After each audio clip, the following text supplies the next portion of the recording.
value chain infrastructure and marketing management for natural farming. This is towards journey to a new business models and success stories also.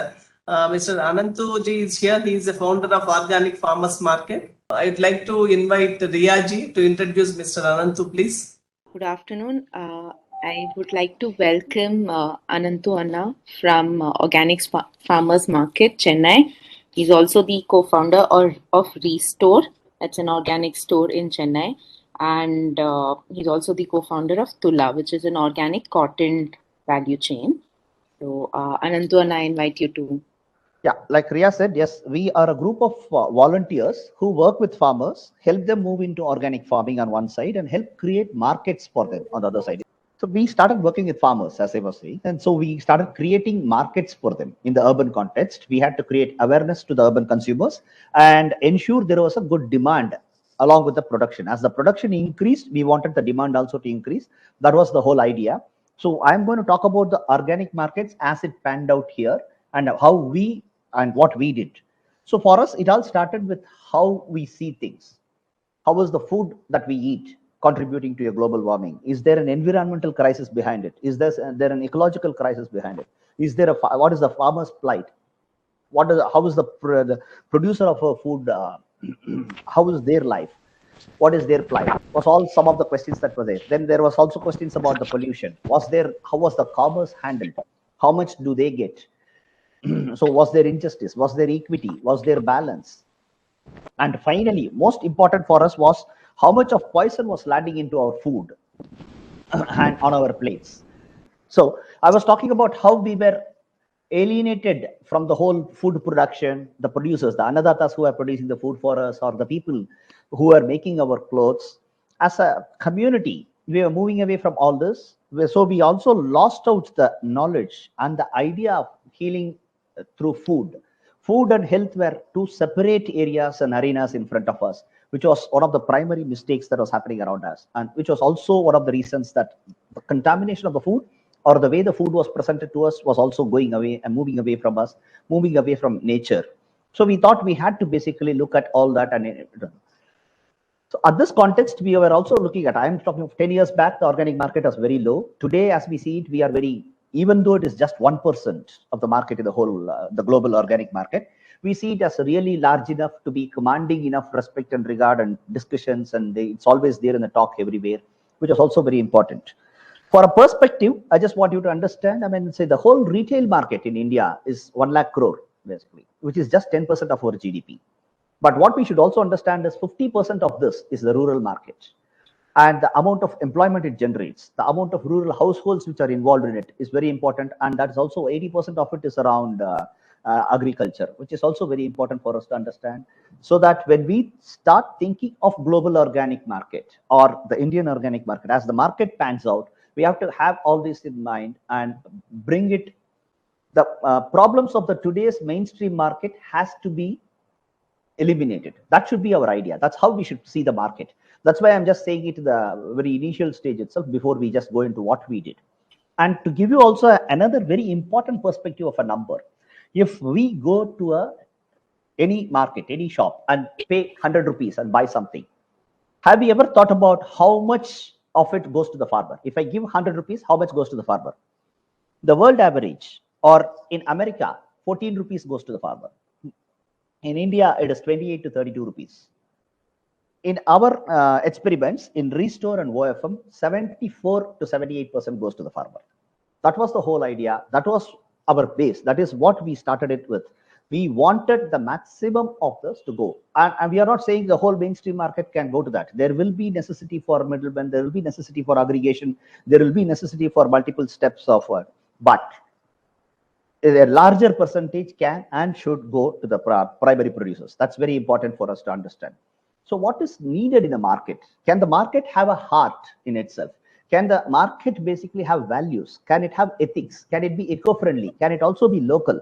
Can it bolster the local economy? Can it basically have a local aggregation? Can it have a local production linked to the local market? These were all very important and big challenges that we had in front of us. We were basically, so we said, Let us start correcting it from the urban markets. Let us bring a big value and heart into the way the market is existing today and the way the market is operating today. That's how we came into that. So I was just talking about where is the problem is just going and buying organic food, just to consume organic food. Is that enough? Was also a primary question. Just replace chemical production and just replace chemicals and bring in some organic inputs and produce. And I, as a consumer, if I can go out and buy a food that is without these chemicals, is that fine? No, our food system was much more complex than that. We really wanted to understand it more and also to bring it. We just didn't want to be a retail. We just didn't want to commoditize it. We just didn't want a product to be on sale in the market. We were not commanded by the numbers of the saleability of it. We wanted a lot more changes beyond that.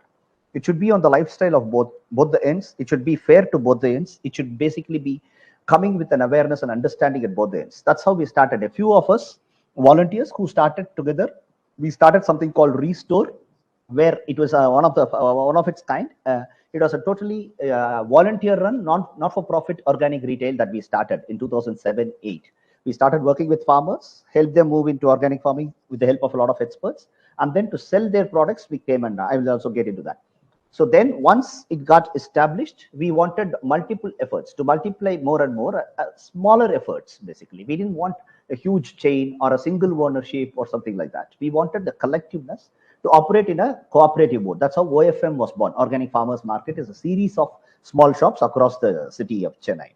Then we also started working with cotton farmers, and from there it will go to, we will take it to the hand spinners, then to the hand weavers, and then natural dye it and bring it out as garments, which ended up becoming one of the very unique products on this planet. It's called Tula, where the whole value chain is ethical and eco-friendly. So these were some of the social enterprises that we kept churning out from our stable, basically. So I'm going to just share the Restore and OFM journeys with you all. So this was an urban citizens collective where we said, fine, this was also this came out after a long understanding. We went and visited many farmers, spoke to them. We asked them, what is that we can? Some of us who have never had an exposure to farming before, we were all in the corporates. Most of us were also working outside of India and come back, seeing the plight of the farmers. We all read about farm suicides. We thought we have to do something. That's how we entered in. Then we thought the most disturbing and the biggest bad link in that whole thing was the market. So we thought we will create a market for them. That's how this whole voluntary effort of working with health, nature, and livelihood started. We called it Restore, which would work with health, livelihoods, and nature. So we thought we should connect with the food. We should connect with the farmer. That's where we started working with the farms. We took urban consumers to the farms and to meet our farmers, to work in the farm. And then we also made them work with the food like this. We made them winnow, we made them pick the stones, we made them work on this on a rotary mill, or we took them and showed them how an oil mill works and all that. So that brought a big connectivity for the farmers. So here also in the urban side, we started connecting the people.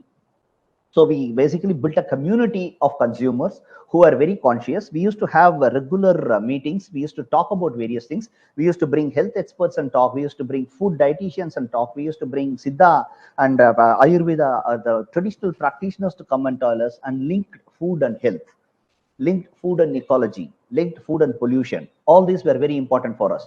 We started in a small garage like this because we were all IT fellows, like all the IT companies which start in the garage in the Bay Area. We also started in a small garage like this, but we had a tremendous response from the people. People really came and patronized us. It was really fantastic all through. So this small space, we started there and we continued engaging with customers. We grew in the 5th year itself. By the 4th or the 5th year itself, we would go to every park in the city. We will go to every school and college. We will go to every IT company there and have a presentation, show it to them.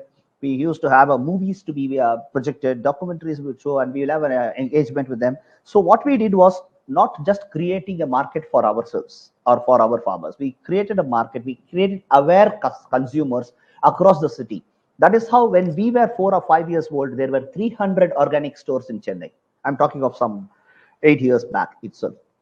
So that was the amount of churning that we could do with the people, and there are so many stores. This particular picture you are seeing here was during the 4th completion of we stepped into the 5th year. That's when we had really a lot of consumers coming in, and then By the fifth year, we started moving, and fourth year we crossed 1 crore turnover. See, we had to move to a bigger space. And by the time like I was saying, there were more than 300 stores. What we did was basically, there were also a lot of other complaints that were coming in. They were not sure about the traceability. They were not sure whether the farmers were given fair price. They were not sure whether it was organic. All these were intended or unintended mistakes were happening, and nobody had a control. There was no regulation in those days, nothing. So, and we also wanted to slowly take it from the organic being in the elite with the rich to basically we wanted to take it down. Basically, that was also what something that was we were trying.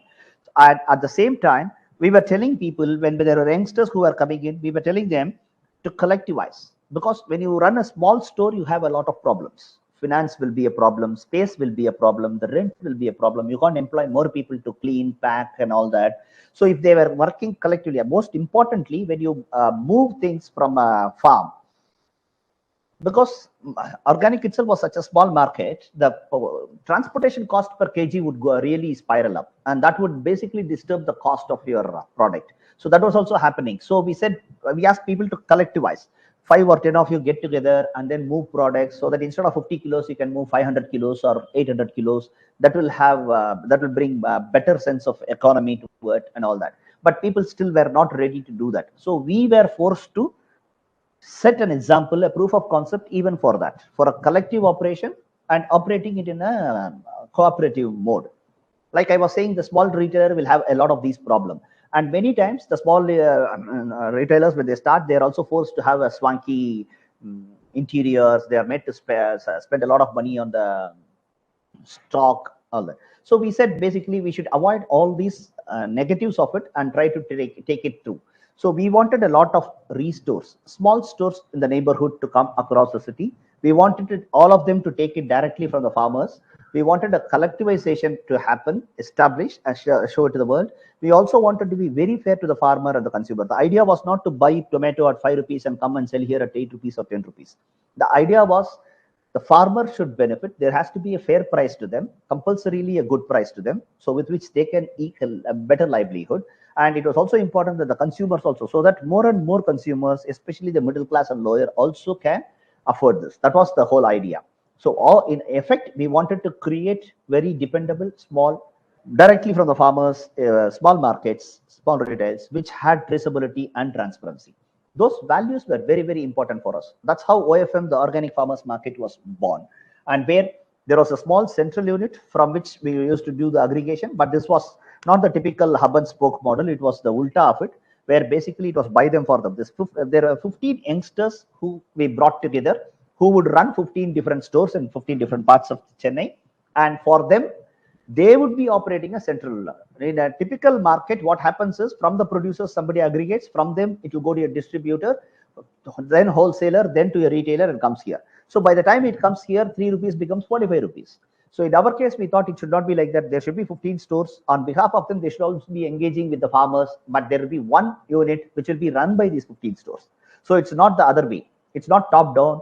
It's basically bottom up, where these people decide we will have a central unit. That central unit operated in such a way that there was no margins taken for them. And how will the central unit survive? Central unit ran one store in that place, so that the margins from that store sale would help for all the 15 people, the transport of all the people, the storing, cleaning, packing for all the 15 people happened in one small central unit. That was the whole idea. That's how OFM started. It was a very humble beginning. That garage I showed you, that's where Restore was born, and Restore had to move to a bigger space. Restore still continues to be in existence. It is an independent store, even today operating very well in a bigger space. So this garage was still available for us because it was a very good friend and who had given his house garage, a friend in a prime area in Chennai. So we had that. So that is where the OFM was also started. So when we started OFM, we basically started aggregating from all the farmers, from our farmers, list of farmers, and then bring it here. And these youngsters, each of them, 15 members. So there was not a single owner. There will never be a single ownership in any of our, and there will never be any personal profits that will be taken back to individuals. It was always plowed back in all our social enterprises. That is also a norm. That's how we do. But the growth is always organic because we are never backed by funders. We have never had loans. We have never had grants.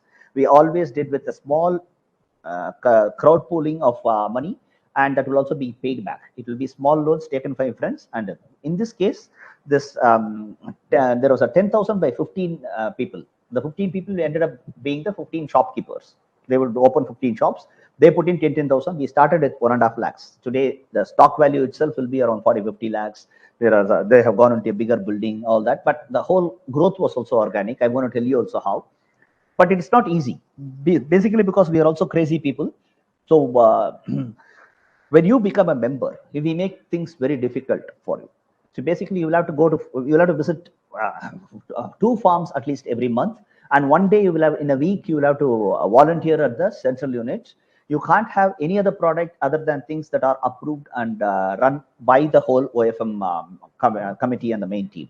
There will be no branded products. If there is a brand or a name displayed, it should be only owned by a woman group or a farmers group.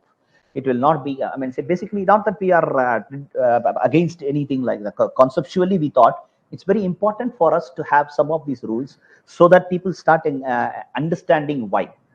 Why is this? Why will you not have branded products? We say then we don't want the profit to go to somewhere else rather than going into the farmers or the women group. Similarly, we also said we will not run an organic store just like that in an AC, I mean, in a big AC department store sort of a setup and have a lot of products which are all put in plastic. We have been running both Restore and OFM as no plastic for the last more than 10-12 years. Basically, there have been no plastic. Things are always in bulk or basically just put in paper covers or in paper and given to them. Most of our customers come with containers for oil, come with bags, dabbas. That's how it's always there. And going back to the conditions for the members of OFM, they will have to have a compulsory monthly meeting. That is where all the decisions will be taken. Even if you say, I have a personal farm, I am growing govas there, can I supply to all the 15 stores? You can't do that. You will have to come to this meeting, put it up here, and 2 other people apart from you will go and visit that farm and come back and then only decide to procure it from here. So procurements are also very stringent. Basically, 2 people from our group will go visit the farm. Only we will procure only from the farms where we have visited. This is how a typical OFM store will look like. We will have oil like this. We will have groceries and other things like this. These are all the snacks that basically we do, or we will be keeping it in glass bottles like this in our small stores. People flock. People do come. They have been patronizing us really so well all these years. All these years, still before the pandemic, if we are opening our store for the vegetables come twice or thrice a week. It would come in the noon after around 12 o'clock or so, or 2 o'clock. 30 minutes before that, you will see at least 50 of them waiting for us to basically open the vegetable section. That's the sort of patronage that we have always got. People also always respected this because it was coming from the farmers, and they also found that there was a quality difference. There were also a very big satisfaction they derived. We also make a lot of value additions. See, one such value addition is this. Basically, this is something called Kamarkat, which is a caramelized jaggery in which there will be a little bit of coconut also. This used to be the only source of chocolate in my youth. Basically, in our younger days, in our school, this was the only thing. This used to be very hard because it's caramelized jaggery, if you can imagine. All we used to do is just put it in our chin and basically sit with it, sucking into it for half an hour, 1 hour or so, or hours on. So we brought that also back. There are a lot of things like that we keep bringing back from our old and a lot of people are touched by that nostalgia and they're really very happy with many things. But OFM is not just about bringing something like this just to enhance your taste or just for the reason. So there will also be equity and justice. There will be a fair price to the farmer. There will be a fair price to the consumer and all that. Above all that, waste, see, it will not be brought in plastic. It will not be sold in plastic here. This is a paper cover that you see that will also degrade. And what we did also, after taking the coconut for making this, from that coconut shell, we make all this, which is also sold to our own customers. So there is not a single step that will be left out, basically. And this by itself is also providing some 4 urban livelihoods. So each of that, apart from ecology, it's about economy, a fair economy, and each of that is also about better livelihoods that will be generated out of this. So OFM also started growing. It also had to move to a bigger space. The moment we had to go to a bigger space, it means bigger rent. It also meant bigger rent deposit. We didn't have that money. So what we did was we told our customers to give 10,000 each. So 15, 20 of them came forward and gave that. And what we did was, because we were moving to a new place, we were worried, what if the people don't come to the new place? So we made 15, 20 of them commit. They gave 10,000 and we told them the only way to take the money back is buying products. And they were also happy to do that. We were also happy. So with that, we paid the rental deposit and went to a bigger space. But the beauty is it was negative interest. So if you give us 10,000 rupees and if you take products, there is a 20% margin for this. So effectively, we end up paying minus 20 to you. So the whole money came in a negative interest for us. So we went to a bigger space. We also had a decent growth. So we started touching more consumers, more importantly, more farmers. That's how we started growing. So then we started working with local composting. We would organize workshops for composting. We would organize workshops for making your own biodegradable and ecological floor cleaners or dishwashers. We used to basically also work with people and talk about terrace gardening. We used to conduct workshops for that. There are a lot of things we used to conduct. We used to conduct cooking workshops. We used to conduct a lot of workshops like that. This was very important to keep engaging with the customers and also keep making them go one step ahead in each day ecologically, which was very, very important for us. And for us, the whole space, when I said we went into a bigger space, don't imagine a big, I mean, the space was bigger in area. We had nothing. So when we went there, we told we are also, all along, we have been maintaining that our space will not have newly bought products, except a few weighing machines and a few tins, other containers to hold these. Otherwise, we have never bought everything here, including this laptop that I'm talking to you from, including our table, chair, mats, shelves. Everything has been donated by people, and we make it a condition that nobody can buy a new product and give us. So all our spaces are upcycled spaces from donated products from friends. So in each and every way, we ensured that it was there. All our stores are also run as plastic-free shops. So people do understand, they do bring their own bags and containers for that. So what happened at the end of 5 years of OFM was we were the same 15 stores. We were working with 150 farmers then. We had 1,000 customers a week. 150 tons were basically a year is what we touched. I was talking to you about the negative. We also started vending books, seeds. And we used to have a lot of melas, organic mela. It could be a mango festival, it could be a tuber festival, it could be a seed festival, which was also very important. And year on year, the growth, the number of farmers and the consumers we were touching also increased. This is one example, if you can see it. This is a 2020 report, basically, where we had on that particular year. Just before this, a couple of years before this, we had decided, or from 2016, I think, 2015, we decided we will not sell any other rice other than the traditional rices. The rice had to have a beautiful name, which can spring back some folklore or nostalgia, or it should have a medicinal and therapeutical value. So we, in 2020, for example, we sold 91 varieties of traditional rices in that whole year, which basically was around 75 to 100 tons that we managed to sell in that year, of which 14 of them were of the traditional rices were red rices. We also had a couple of black rices and 5 or 6 aromatic rices that we sold. Similarly, there were also millets that were sold. There was a time when Restore was the first store in Chennai to bring all the minor millets in one place, basically. I'm talking of 14 years back. And similarly, we also sold some 24,000 liters of oil. All these were directly from the farmers. Farmers would value add it in the cold pressed. So each of these has a value. We have sold 400 tons of groceries and vegetables in that year. We work with 12 farmers collective and 90 individual farmers, which means it will amount to around 400 farmers effectively. So that was something. So it is possible to touch a lot of farmers. It is possible to stick on to the values. It is possible to operate without any compromise. It is possible to educate the consumers. It is possible to have all these values and ethics. The key for us was basically, it was not a store that was run for a convenience of a consumer. It was never that. Even to the consumers, we were boldly telling them, you come third in our list. The first is ecology. The environment was more important for us. The second is farm livelihood. The third was your safe food. That's how we always went through. So, but we always ensured there was a fair trade and fair price and fair practice around everything. We used to have a lot of USPs. For example, we used to have a band pricing for vegetables. Because vegetables suddenly, if you take the example of tomato or onion, it will suddenly be 5 rupees for a farmer. Suddenly it will be 7, 17. Somewhere it will go to 20. When it goes to 20, it will be sold in the market for 80 or 90. And then it will suddenly fall in the market to 20 or to 15, and which means the farmer will get nothing. So in our case, See, when we started in 2007 onwards till date, we have been having a fixed price. We said all the local, I mean, say for all the local vegetables which can grow in the plains, we will have a value. For example, right now we say we will give the farmers 30 to 35, and we sell it at 45. We will basically give all the hill vegetables will have to come minimum of 500 kilometers from here. It has to come from the hills, either from Kodai or Uti or Bangalore. So basically, all those the English tarkaris, basically cabbage, cauliflower, capsicum, beans, radish, all those basically are sold also at the same price all through the year. We give the farmers 40 to 45 and sell it at 55 to 60. All through the year, the vegetable price in our shop is the same.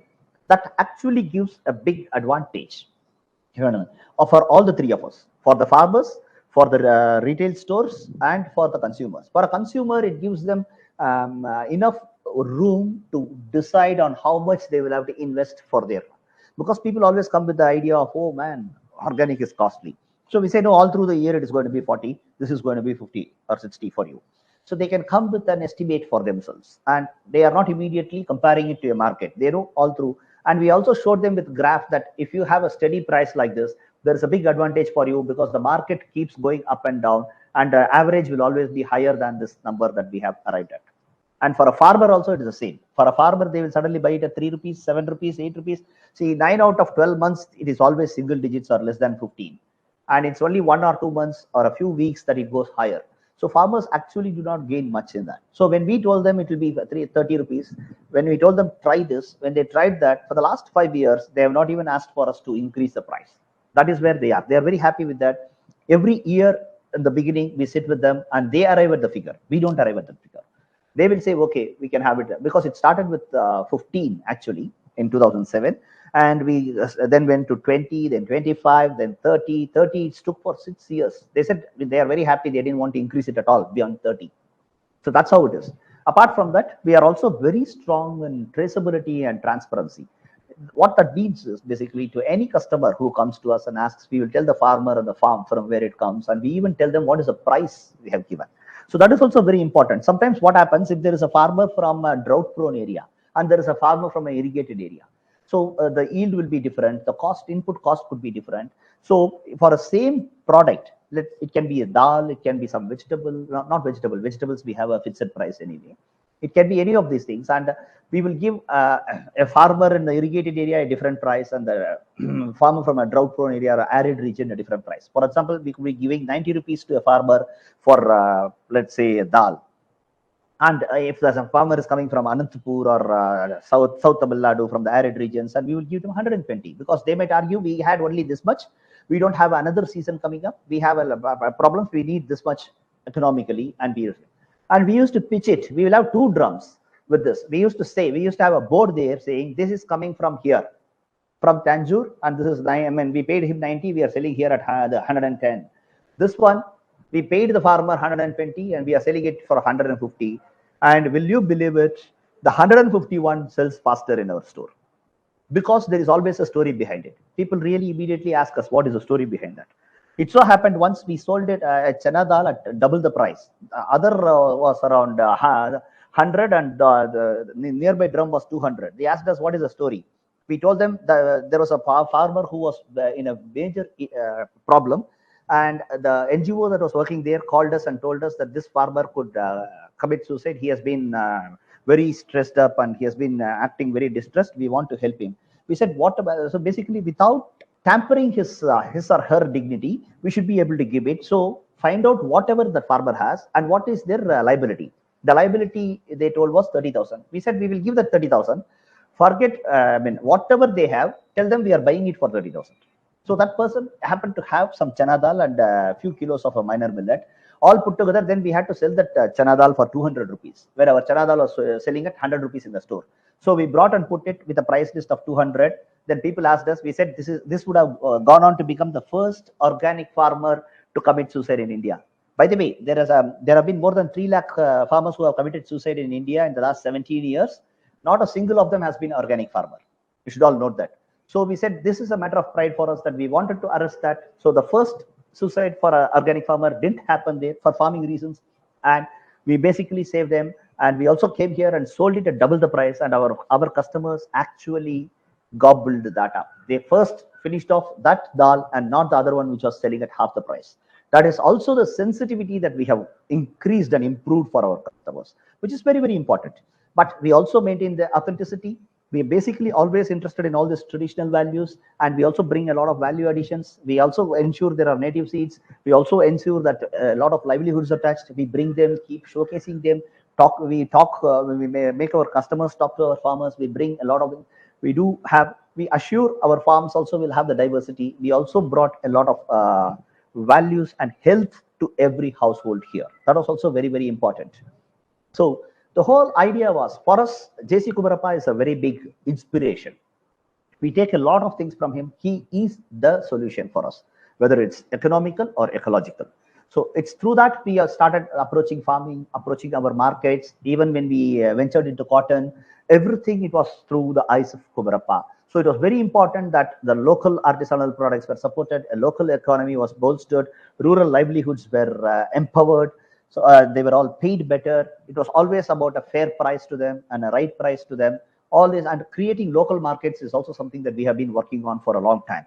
So in the process, we also started working with medicinal herbs. We started working with the people growing in their backyards. We also started working with a lot of women who would work on various things like producing their own chutney powders. They will bring herbal mixes. They will bring tooth powders. They will bring a lot of food and health products, basically, apart from snacks. We also started teaching small entrepreneurs to handle simple accounting and the cash flow and run small enterprises smoothly and better. So all these also happen here. And one of the ways we actually touch our consumers is through a lot of festivals and melas, safe food melas, where we will have a lot of posters like this, volunteers like this, who would basically be engaging with them, talking to them about seeds, seed diversity, farm livelihoods, plights, or it could be about genetically modified, against genetically modified food, or it will be about traditional seeds, reviving all this. And farm livelihoods were always the bottom line. So these are different places. So this was one in a large park in one part of central Chennai. This is opposite to the US Embassy here in Chennai. That's a huge park. That's where we connected. And people used to throng to that also. We also have a lot of celebrities who used to come and support us. Every time we have had a mela, we have had thousands of people coming in. For example, tomorrow and day after also, we have something called the Tuber Fest and the Seed Fest here in Chennai. And we know for sure all the media is covered and we will have a lot of crowd coming in. We also have, even for our protest, we used to have a huge number of people coming in. Protest in the sense we want to tell governments that there has also got to be some things that should not come into our plates. For example, genetically modified, or if there are more pesticides, we want to bring to the government and say there has to be something, some regulation for it. Genetically modified seeds is something that we didn't want. So we all used to have a march in the beach like this. We used to have a lot of people see there. It will all be kids and women more than anybody else. So to get a permission for such protest also is not a big thing in Chennai, for example. So that's also, we are respected for that also. We used to go peacefully with a lot of placards. A lot of people with their whole family come and march and say it's also most of the times constructive. We go and say we want to support non-violent economy, we want to support khadi, we want to support handmade artisans, we want to support organic farmers, we want it will be for the environment, ecology. It will always be like that. That was also very important for us. It all did not end up only like that. So I'm also, why I'm telling you all this is also because OFM did not, or Restore and OFM did not stop with just vending a product, just being vendors, just being bringing a commodity and selling, just taking something from farmers and selling it here. So we started engaging with the consumers. We also engage with the farmers. We bring them also both together. So when there was a floods, when there was any natural disaster or the migrants crisis, we also jump in that time. So this during the migrant crisis, OFM along with Safe Food Alliance, with Seve Karangal, with Hiver, Rapport, Greenpeace, and all of us, we also took food to a lot of them, cooked food. We also set up a camp of sorts on the Calcutta highway on the Chennai Andhra border. And basically, we used to cook food there and feed 1,500 to 2,000 people. Most of it was organic. And we also gave them a lot of goodies for them to carry when they were walking. Very sad thing that happened. But we were. And when we also collected, we used to always collect for any of these things from our consumers. And consumers were always been So we really collected quite a lot of money. We didn't have to spend so much. So whatever was remaining, we distributed it as cash to all those people because we registered each one when they were crossing us. And we ended up giving to 1,215 migrants. We gave 1,000 rupees each in that particular month, 2 years back. I'm just saying there is also a social consciousness apart from the ecological consciousness, apart from the selfishness. See, safe food can be a selfish reason. My plate, I don't want poisonous food. My plate should be organic, is something that very easily a lot of us can take to. But to take the next step of going behind all this is also very important. That was also so. From here, I will move on to what are the problems that are ailing us in the today's market. There are big players, big money, big margins, and lining their deep pockets. There are a lot of insensitivity. We are not very much displaced towards working towards small players or small producers or the women farmers or the women aggregators or the women who will run markets, basically. It is also very unknown and unseen. I have a very classic example. Once when we went to Tiruvannamalai, which is 180 kilometers from here, we went to a farmer and we were talking about what he grows and what. And the previous day, they had given to the market to the trader, lady's finger at 14 rupees. Just 1.5 kilometers from the farm, we went to a small shop, the roadside shop of the village, basically. So we went and asked them what price they were selling lady's finger that day. And where was it coming from? That person said it came from the market. We said, what? Which market? By market, they meant the central market, the Coimbatore market in Chennai, which was 180 kilometers away.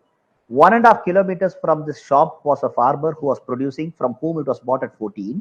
And this person was selling at 24. He got it at 24 and he was selling at 28 that day, by the way.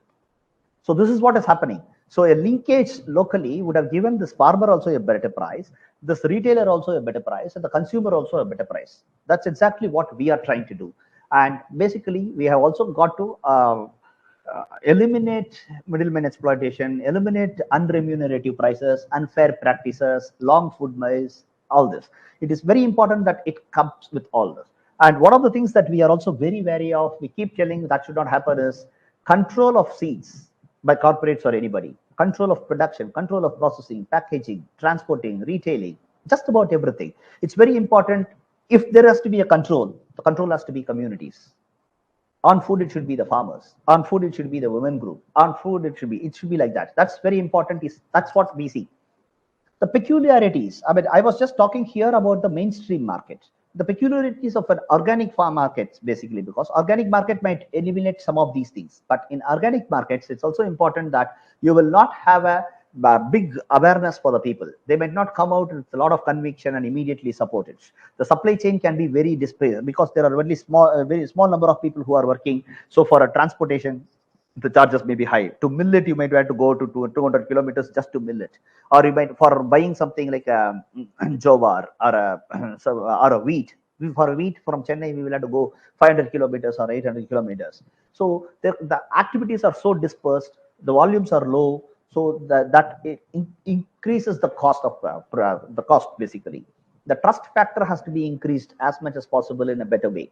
There has got to be, basically, the certification also has to bring fairness. There has to be regulation, which should also be aware of everything. It cannot be very stringent on a farmer who will not be able to comply with everything. I'm not saying they will complain. Compliance is not talking about the production. Compliance is talking about somebody else selling here and the problem falling on the farmer's head. That should not happen. And the mainstream's failures should not keep affecting our organic farmers. One of the big things that our organic farmers also lack is a bigger area for storage, bigger area for drying yard. Only community spaces can help them. Each one cannot be able to afford having their own area to drying yard or area of storage space.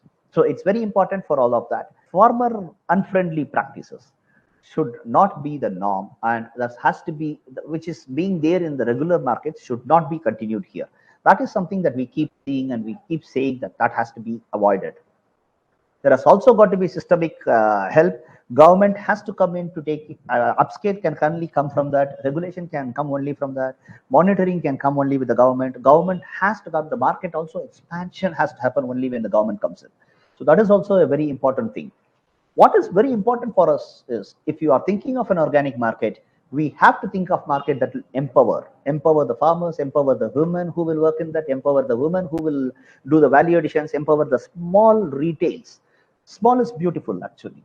So it has to be a series of small players who will basically benefit out of this whole thing, because we have a lot of reports across from the world where it clearly says it's only the small producers who are feeding the world.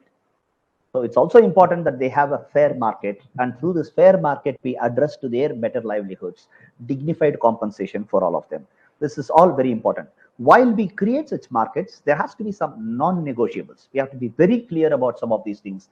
Marketing alone should not be, like I was saying, and we have to have a renegotiation on what is happening, what are the problems, the current asymmetries. It can be transformative, it has to be equitable, it has to be in ethical space, it has to be eco-friendly, it has to have a lot of these values. And a bigger share going to the farmer should be the topmost priority. And we have to start thinking the way we process, the way we package, the way we sell, the way we consume, everything has to be there. Traceability and transparency cannot be compromised, should not be. Localization and the consumption, basically production and consumption being as close as possible, is very important. Beyond this business, we have to think of a lot of things that can basically help this. In all, an organic market has to be fair, it has to be cooperative, it has to be a collectivized operation at both the ends. It really helps. It has to be as decentralized as possible, as distributed economy as possible. If you are 100 rupees, need not go to one person, even if it is 75%, it has to go to a group of people. A number of more people have to be touched. That's also very important for us. And with that, I come to sort of conclusion. For me, the more important thing, when they even gave me this title, basically it had the word natural. For me, I don't want 2-3 words to come and confuse consumers, producers, and everybody around us. What is natural? Is there a difference? For me, there should not be suddenly two standards. Organic encompasses a lot of practices. Natural is one of them. It can be ecological, it can be biodynamic, it can be just like a forest where nothing is done. A lot of these things. So it is very important that we basically recognize. And we also have to recognize that the word organic has established itself for a long time in the market, in the people's mind. In export, for example, organic is what will be recognized and preferred. So that's also important. So we cannot suddenly shift with nomenclatures. I am very happy that there will be two different regulations, two different standards, but we should see to it that they are not very far apart. And they have to be inclusive. Something here, and it should not make easy for people here. Something is very strict here. You cannot grow genetically modified. Can I grow genetically modified here? That's not an answer. That's not how two two standards have to evolve. Two standards can be equally complementary, equally closer, and equally see to it that there are not loopholes through which things can escape. So that is very important for us. I'm also just bringing it to the record, for just bringing it back here as to organic or natural. It should not mean much for us. And there should be a open and easier option for farmers to choose any of these two, and there should not be different levels. So then suddenly consumers should not think which is better, is organic or natural. And if they take to one, no, the other the people who are associated with that should not go down. So it's very important when we evolve these things, we will have to basically weigh everything and go very carefully. We are it's a tightrope walking. That's something that I wanted to place here also. And, we also voice out this regularly for the farmers. If they are to sell, there has to be some easier norms for them, because they are the producers. They can't be complying with the market compliance very in a big way. So it has to be easy for them. Similarly, those of us who are selling it as bulk, those who are selling it without packages, those who are selling it with ecologically conscious things, those who are selling it without plastic, for example, they all should have easier norms. So there has to be something that is incentivizing them. Like how we always say that a farmer who is producing organically should be incentivized, these people also should be incentivized. It is not about the farm or the product or the practices. It's about a lifestyle. More importantly, is the farmer himself or herself organic or natural, is what also some of us will have to carefully look at. So these are the some of our activities. Restore is the first independent store I was talking to you about. OFM is the series of organic stores. We have 15 today. We also have a lot of experiments within that experiment. We do have Safe Food Sundays. In some areas where there is no organic store, we go and sell one day in a week. Then there is Tula, where we work with organic cotton farmers who grow cotton organically, which is hand spun, hand woven, natural dyed, and manually tailored. During the pandemic times, a lot of them were struggling. A lot of artisans and artisanal products They were all sitting on huge stockpiles because there was no market for them. So we started something called India Handmade Collective, through which we thought we will help a lot more of these artisans and artisanal groups, weaver societies, for whom we will create a market. We are trying to do that. We are conducting physical exhibitions. We tried online market, which didn't take off very well. We are going to have a retry on that. And for information, you can always go to kisanswaraj.in, which is the website of ASHA, Alliance for Sustainable and Holistic Agriculture, through which we have been working for ecological farming for a long time. We are a set of volunteers across the nation who work with various farmers, farm issues across the nation. And if you want to know more information about GM, you have it in indiagminfo.org. Yeah. Very fine presentation, sir. You have given flood-like information. Whether you are agri graduate, sir, you want to know that one first. We are all in the field of agriculture for many years. We see people with very difficulties. You have answered many of the queries and many of the problems in the rural level. Thank you for your work and salute for all your contributions associated welfare of that. Giving more price for the farmers is a very good attempt you are making. We have actually failed in our lower Sunday when we are actually given the role of the officer there. We could not control the prices, so we are lucky enough to have that concept. So I appreciate your all your whole and sincere service to society, sir. Thank you very much, sir. Thank you very much. Thank you. Thanks a lot. To answer his question, no, I'm not an agri graduate. I'm a telecom consultant. I used to be a telecom consultant. I am not. Ceased to be one from 2006. But yeah, we have been working very closely with food and farmers and for their freedom from 2006 onwards. Sir, good afternoon, sir. It was an excellent presentation. It was worthy of knowing so many things, such as so many initiatives being taken. The first thing is what exactly you did for the certification of the produce which you procured from the farmer, sir. That is one point I wanted to know. I am very happy and interested to know whether you went for a PGS system or organic farming certificate system or any other natural farming certificate system. Yeah. That's what I wanted to know, because you mentioned in your slides that you maintain the quality standards with including transparency and traceability also. You mentioned the word traceability also. So if traceability is there, then definitely there should have been some sort of certification for this. Yes. And second question I wanted to ask was, sir, that there is a known saying that if there is no buyer, then there is no then killing will stop. This is with respect to the tigers and the lions, sir. Somebody said people are killing tigers, so that killing of tigers will stop only when the buying stops. Even if he kills and nobody is there prepared to buy it, so automatically he has to stop killing the tigers. Correct. So in that situation, sir, with that background, I just wanted to know that you said there should not be linkage between production and market. Production and market. Don't link production and market, you said in one of your slides. But today, consumer needs, consumer wants, and consumer requirements is the prime concern. And only when we are, conscious about the what consumer needs, then we can tell the same farmer the same thing to produce similar and get the maximum out of that market. If consumer needs and wants are not identified or recognized, then there is no point in farmer producing something, and ultimately the product is going nowhere, and neither the producer is satisfied nor the consumer is satisfied. So in this context, that was my second question, sir. So without market linkage, we normally do call it as market-led extension. In market-led extension, this is the primary point.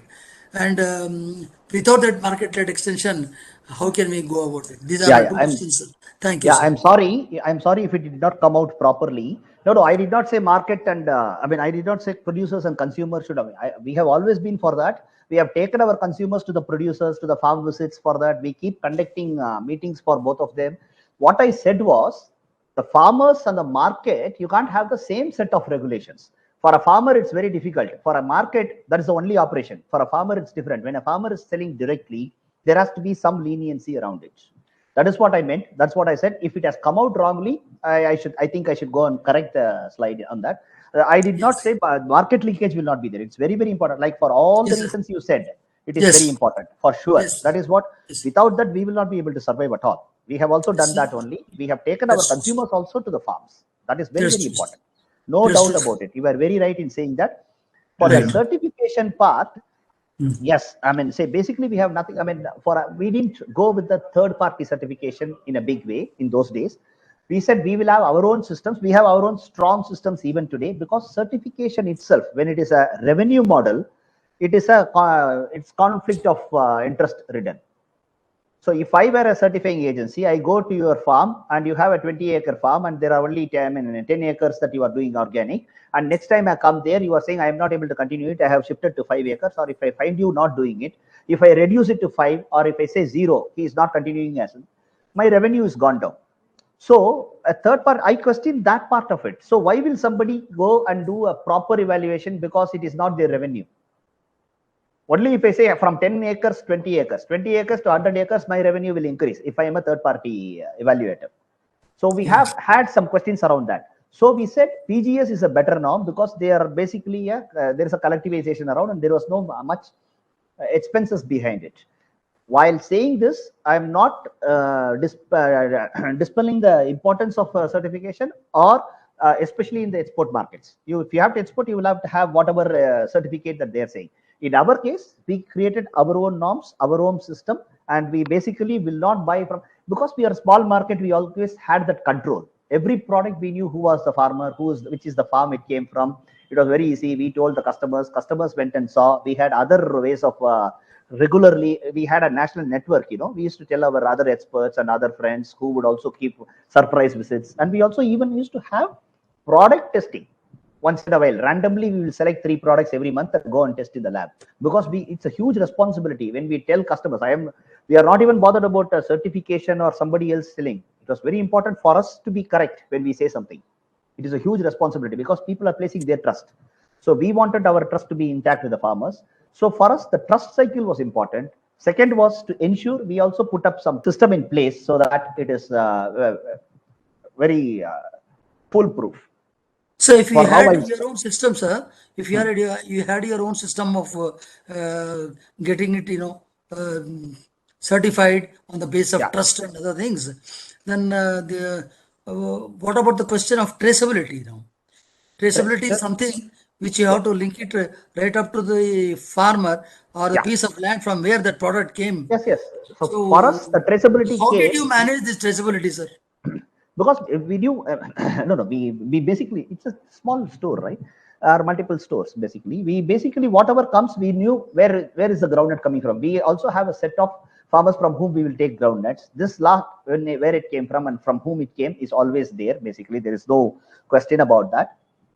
It was also easy for us to basically link back. For us, it was not just for the certification reason. It was also to bring self-esteem and dignity to the farmer.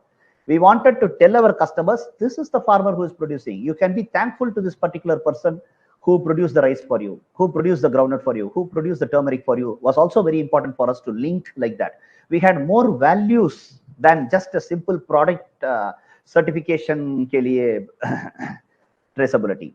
For us, the transparency also came with, if you come to our shop and say who is the farmer behind and how much did you give to the farmer, it was very important for us. We have to be very easily forthcoming with that. I should be able to tell you, yes, we are selling it for 120, we gave the farmer 90. We should be able to tell that. That was also very important for us. Include your farmers under the PGS system? Yeah, there are groups which have gone into PGS system also. We also work with a lot of small farmers for whom these are the certificate systems are not very inclusive, or which are not less expensive. They are expensive solutions. So sometimes it is becoming a problem. And for us, when we know for sure the farmer is run with a lot of conviction, we are very happy to bring from them also. But we assure that we have also had, in all these 15, 17 years, there have been 2 times where the farmer themselves was told, I could not see my crop dying, so I sprayed, I will not give it to you for the next 2 years. They have done that also. So when we go trust-based, it automatically enhances to the next level. I think that is the better part, basically, than we always seeing with the suspect and trying to go. In fact, the point which was always I put forward before the farming fraternity, that you had touched base. One of the major points you had touched base is food might, which has never been taken into consideration in every dialogue on every platform. Everybody is looking for exporting the things, producing more, and whatnot. So nutrition security, I think you have taken care of for the community empowerment. Another takeaway from your presentation is prosumer society.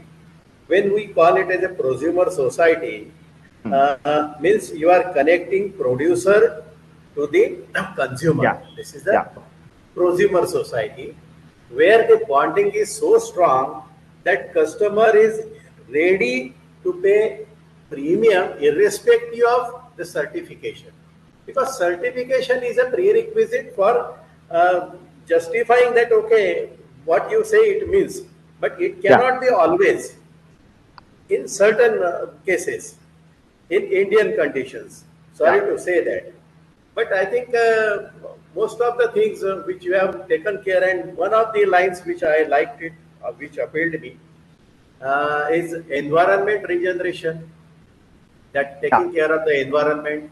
Second one is empowerment of the communities. And third one is creating sustainable economy. Because see, every program is very fine to feel it. So with natural farming, we have been deliberating the things, but unless and until it creates a sustainability over a period, then and then only proof of concept establishes. And I think your module is what I had intended to do, and unfortunately I couldn't do it in India, but I did it in Africa. Same thing. Oh, great. But okay, I never cared about what it means. I had erected about 1,000 hectares of natural farming concept in 2017 in Africa, and they were asking that okay, who is ready to pay, sir? Then I said, please, it's my baby. I will do whatever. I don't need a website, and I don't need to have this thing. Simply what I did presentations with prospective and potential customers, big corporates and all. And I said, okay, you don't believe me. I can show you Eiffel Tower on my website, which is in India. But everybody knows that Eiffel Tower is in France. So you should not believe in virtual world. You please visit my farms. You talk to my laborers. You talk to my staff. You evaluate yourself. You get the soil, test yourself, and then come back to me. So this is the way we can develop the market where our farmers, they can realize their produce premium not as per the government MSPs or FRPs or MRPs, but on the basis of their credibility. Because now food security is a buzzword. Now it is a nutrition security. Security. Unless and until you enhance your immune system, I think so many things are coming ahead, like pandemics. We cannot stop the business. We have to keep going. So I think this model, I'm really fortunate to get your speech and get your presentations across. So thank you very much, Mr. Ananthu, and best of luck. Yes, sir. I am Dr. V.K. J. Rao. I am a principal scientist from IIHR, sir. Sir, I have only one issue. See, are we now promoting the natural farming vis-a-vis organic farming in terms of the input cost reduction or in terms of expecting the premium prices? So we should have a strategy to go, because tomorrow when we go to the Gram Pradhans, we have to convince them. See, many of my customers, they are aiming at the premium cost, and whenever we do data collection, they say, sir, I am not getting premium prices. Yesterday, one of the speakers told that they don't require premium prices because their input costs are reduced. So what is your outlook on this, sir? That's right. There is a concern around reducing the input cost. See, today the organic inputs is also becoming a big industry. It need not be. We should probably, like what we said, we basically have to tell the farmer how to make it themselves, if it can be within the farm, and that is very important. Yes, those are things that disturb. Those are corrections that are needed. But I keep saying, when we are having two standards, we will have to be very careful and treat it very carefully. One should not be better than the other, or one should not be easier than the other, or that should not come up. There can be two choices. That is fine. There can be multiple choices. Diversity is always a better thing. Sir, today Yeah. the consumer in cities, there are many of my colleagues who take pride in saying, see, I am an organic consumer. So, or even similarly on the producer side, I am an organic producer. See, premium not only in terms of money, even in terms of societal value, they are trying to position both the consumer and the producer at a very premium. See, जो organic खाता है वो बहुत बड़ा आदमी है, जो organic करता है वो भी बहुत बड़ा आदमी है. तो आपका क्या राय है? These are the practical problems. My takeaway with your concern that okay, we all are accountable. We all are accountable, and market decides the price as a normal practice. But when we are offering, we have to compare apple with apple. But now there is a lack of awareness amongst the customers. जैसे आप बोलते हैं, मैं भी मेरे घर में भी जो है, मैं करीबन 8 साल से मैं नेचुरल फार्मिंग का ये हूँ. घर में पूछता हूँ, मेरे जो पूरे रिलेटिव है बोलते हैं यार अभी तक तो हम जहर ही खा रहे थे, तो अभी और क्या होना है.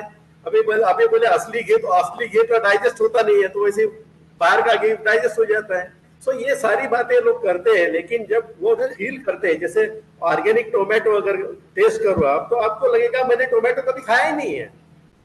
मैं बॉटल गोल्ड की बात बोलता हूँ. I sold bottle gold at the rate of 500 rupees a KG in US market for medicinal value. So I think उसकी सिनर्जी जो है, seeing is believing. Agriculture extension में सबसे बड़ा ये है कि seeing is believing, proof of concept. तो वो सारे एस्टैब्लिश होने के बाद में लोग रियलाइज करेंगे कि भाई नहीं भाई, इसमें कुछ डिफरेंस है, तभी ये बात आएगी. अदरवाइज हम बोलते रहेंगे और लोग सुनते रहेंगे. Thank you very much sir. Yes. One more Ilango, thing, sir. that if we want to promote the natural farming, we not tell the consumers or the producer that it will give the premium. But one thing is that it will not create the problems. Most important thing, it will not create the problems to your health or your other thing. It will remove your problems and it will be reliable. Otherwise, if you go for the chemicals, they are not reliable. They are within one generation or two generation, the pests will develop their resistance. But in the organic or natural, their production, we have to introduce step by step. We can't go immediately that you go for the natural. Actually, in marketing management, people always say we have to cut the middleman. They are actually ignorant and negligent. They do not know there is a function called middleman function that should be done. Another has got a wonderful experience for us. The middleman can do wonders. So instead of exploiting the people, though the earlier stories were actually against the middleman functions are to be performed by somebody else, if not by the farmer. So the supply chain management is over and complete only when there is a correct connectivity by the professional management of the middleman. So we have to educate people on middleman management also nowadays for a performance and better acceptance in society also. Because the brand identity is very important. The crop variety is also very important. And nowadays, the people have gone for some of the varieties which are ancient and they are having very good straw. People are very happy about the variety and they get premium price also. As somebody has told, price is also a concern, but there should not be so exploitative because sometimes there is also a challenge for people to buy also. So we must identify a right method. And in our government farm and Tamil Nadu government, actually, in our agriculture universities, they have made a price of the seed as 50 rupees so that many can buy. Now it is also a very good move in Tamil Nadu. All the state seed farms are having this traditional varieties also. So we have to do wonders by just involvement of the people. So public and private, we cannot say there is a separate. There are only one in all. We have to combine for social service and welfare. Thank you, sir. There were just two questions. One is, do you face problems of surplus perishable vegetables? Yeah. In any perishable, there will always be. If you don't get to sell all of it, we will definitely have issues with that. You will be stuck with that, and it cannot be there for many more days, isn't it? Especially if it is a vegetable, that's about it. You can have it for a day or two. So what we have done is, there are some ways. There is also this culture of having sun-dried vegetables in some form or the other, especially in South, it is more higher. So we try to do that. Or that's what some value addition we'll have to do. If we can pickle, we will pickle it, or we will do it into sun-dry, or sun-dry and make a pickle out of it. Some combination. Or else, even if it is higher, what we used to do is we used to go to the go and give it to some orphanages or old age homes. Initially, we used to take that cost on ourselves. Then slowly, when we had one discussion like this with our customers said, then whenever you do that, put up a call, we will come and contribute towards that. So we made customers contribute to that. So for example, today, if I am putting up, nowadays we don't have, because we have a good market, people come and buy, everything is over. In the intermediate time, I'm saying, what we used to do is we used to say, and they used to give us some money, let's say 50 kilos. We had to basically go and give it. 50 kilos was paid for by consumers. They will just put something into a pool, and we used to just take it out from that, the cost price alone, to give it to the farmers. So there are ways basically of, or what we could, initial days, what we used to do is we used to take it and go to the beach and sell it. So what happened was, when there were some people like this who were looking like, I mean, not like a vegetable vendor, people used to come and ask, what, you guys look like educated. So yeah, why you can't educated come and sell vegetables in a beach? So then they will ask us questions. Then we'll say, it's like this, it came from the farmers. That's why we are selling it. And people will immediately gladly buy it. So we create different markets at a different time for it. That's all. We have to, ultimately we'll have to work on it. Wastage has to be minimal. That's the key for the. Now, I have lived in Hyderabad for almost 10 years and traveled across South India, Central India. Okay. So I have seen a difference, socio-cultural difference of our people in North and South Central.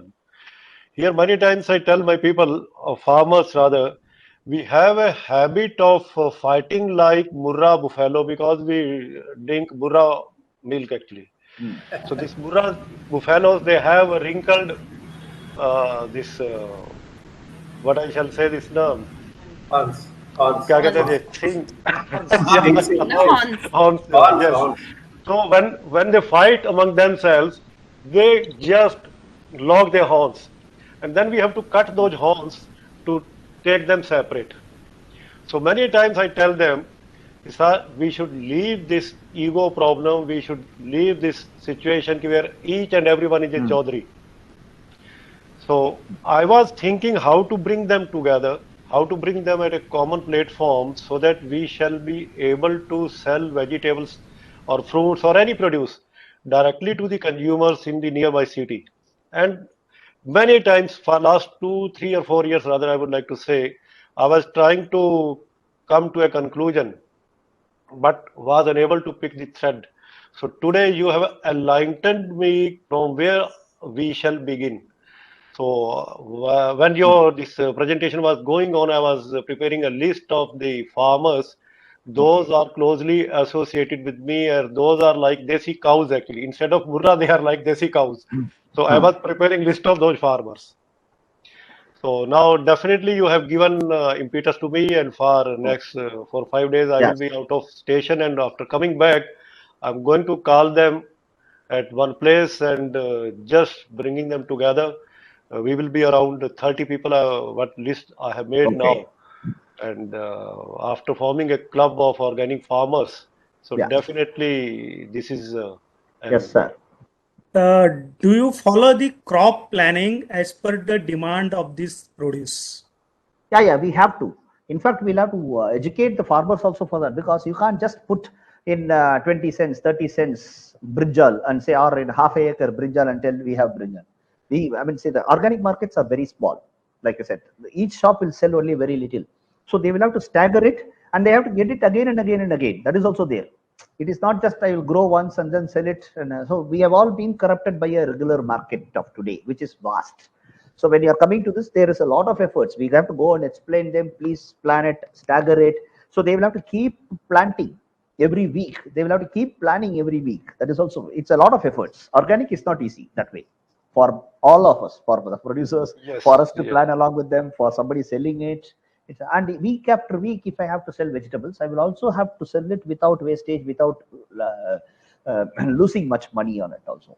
That is also very important. So it's a lot of efforts, right? You rightly said, it has to have a lot of plan, and people will have to follow the plan, or else we will have a problem. Dr. Rasbihari Bhaur. Okay. I am working as principal scientist at ICR Eastern Region Station, Kollani, Nadia. Actually, I have been working for the last 8 and more years in Northwest Himalayan region. So we are undergoing one service project, people participatory. Basically, our concept is that asset is of two types. One is hard asset, one is soft asset. And natural farming, integrated agricultural farming, on incorporating the people of various income groups. Here, we have seen that even if land size is decreasing, but on the other hand, at the family levels or family members are reducing in a significant level, and there is lack of trust between the persons within the community. So there are a lot of assets are being underutilized. So soft asset and hard asset. Soft asset means potential, time. These things we are integrating with the natural farming. We are getting lot of success. We are getting invitation here and there to our service project. We are servicing, but we need some more enlightenment and training, particularly from this Ananthu Guru like that. We want that he should guide us and visit in tribal belt also we are working. So, sir, we are really have been benefited, particularly the marketing strategy and sustainable efforts you made at this year, at this age. Kindly help us, and I have sent a mail to you also. Thank you, sir. Fine, thank you. Definitely, we are always there. You can always contact us. Whatever best we can do, we will. Thanks a lot. Thank you so much. I have one final question, Ananthu, which could also be the conclusion. So you shared the experience of Restore and OFM, which is a model in Chennai. Could you tell us a little bit about how this organic produce market or natural produce market is functioning right now in the country, across the country, where there are so many different models? So there are FPOs, there are farmers groups, farmer markets and stores. So could you just give a small brief about that across the country? Yeah, across the country. I mean, say even around the world or here, the market share is only 1% for us. We should first understand that we are as minuscule as it can be. We are just scratching the surface. So we can all happily make our mistakes when we are small, learn from it, and move forward. That is very important for us to understand. There are many things. We can't continue the mistakes of the mainstream. We cannot continue to make our mistakes that we are doing here also. That is one thing very clear for us. The second thing is we have to adhere to the values that we can have. It is very important because this is a new thing. It's evolving. We all have a big, huge responsibility as the initiators and initial operators to ensure that there are more rights than wrong in this. So we all have to think very deep. There has to be discussions regularly. We all have to come out. And so going back, what is happening to the market today? There are different levels. We all have to understand there is a space for everybody. There are big markets, there are big players, there are small, multitudes of small cooperatives, farmer producers, direct selling, everything. Each one is having its own, and we should only wish and support each of these and enable each of them grow. We cannot see competition amongst ourselves. We should not think, oh, that is an FPO, oh, this is a big market. But we should also ensure all these models have some very basic things. Good price to the farmer is very important. Assured organic, because the whole market is so big outside. The mainstream market is waiting for you to make mistakes. They'll say, oh, organic, that's what. If somebody makes a mistake, they will brush everybody, all of us together and say, all these organic fellows are like this. They sell very costly. All these fellows, they will just pass off everything. So it's we all have to correct each and everybody of us. That is also important. Otherwise, how it is moving like the mainstream. It is trying to ape the mainstream. That should not be the way. We need not again have the same thing, only 2-3 big operators, big aggregation, big chain of stores. No, it can be multitudes of small operations, multitudes of small retails is how it should grow. That's what I think. That's what will have heart intact. That's what will have, that will be grounded. That is also very important for us. Organic has to be really organic and as natural as possible. Thank you so much, Ananthu Anna. And just to add to what Ananthu Anna has said and answering to the question that is asked in the chat box, there are not just premium markets. Premium markets are more predominant in cities and the urban areas, but in the villages and in the rural places, there are farmers markets, there are farmers selling at their own community in their regions. Every state we have examples where that local level of market is also happening. Then there are farmers are selling So there are channels through WhatsApp and Facebook and so many different platforms through which people are finding their own source of markets. So even that is available. Then there are organic farmers market like what Ananthoo did. So that was one of the first markets that has come up in the country in the recent years.